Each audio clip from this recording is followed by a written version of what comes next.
તો રીવાબા જાડેજાને ટિકિટ ન મળતા અત્યારે વિવાદ થયો છે।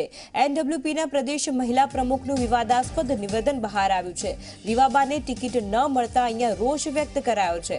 ભાજપે ક્ષત્રિય સમાજને લોલીપોપ આપ્યાનો અહીંયા આરોપ મૂકવામાં આવ્યો છે। ભાવનાબા જાડેજાની જામનગરથી ચૂંટણી લડવાની જાહેરાત થઈ છે, ત્યારે ભાજપે ક્ષત્રિય સમાજનું અપમાન કર્યાનો અહીંયા આક્ષેપ કરવામાં આવ્યો છે।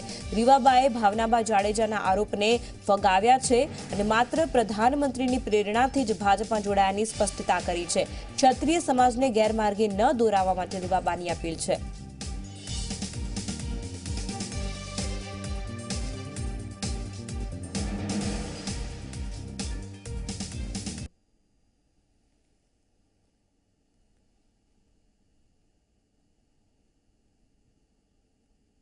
મારા બેન શ્રી રીવાબાને એ લોકોએ સીટના લોલીપોપના બહાને એમનું નામ જાહેર કરેલું। સમગ્ર રાજપૂત સમાજની આશા હતી કે આ વખતે જામનગરથી એક રાજપૂતાણી પ્રતિનિધિત્વ કરશે, પણ અમારી એ લાગણીને પાણી ફેરવવાના ભાગરૂપે ભાજપે એમનું નામ જાહેર ન કર્યું।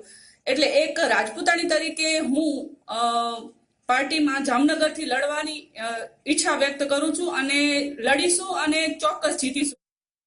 હમણાં સોશિયલ મીડિયાના માધ્યમ દ્વારા ભાવનાબા જાડેજા દ્વારા એક મેસેજ તથા પોતાના વિડીયો દ્વારા મારા નામે ક્ષત્રિય સમાજનો ઉલ્લેખ કરીને પોતાની વ્યક્તિગત મહત્વાકાંક્ષાને સંતોષવા માંગતા હોય તેવું દેખાઈ આવે છે અને ક્ષત્રિય સમાજને ગેરમાર્ગે દોરતા હોય તેવું પણ જણાઈ આવે છે, જેનો હું વિરોધ કરું છું। આ વિડીયો તથા મેસેજમાં ભાજપે ક્ષત્રિય સમાજની અવગણના કરી છે તેવું તેઓ કહે છે, જે સદંતર રીતે ખોટું છે।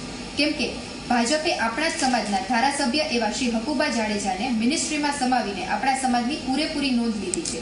અને રહી વાત મારી વ્યક્તિગત, તો મેં ભાજપની વિચારધારા અને મોદી સાહેબની પ્રેરણા તથા કાર્યશૈલીથી પ્રભાવિત થઈને ભારતીય જનતા પાર્ટી જોઈન કરી છે। માટે આ સમગ્ર આપણા ક્ષત્રિય સમાજને નમ્ર અપીલ છે કે આવી ભ્રામક વાતોમાં દોરાવું નહીં।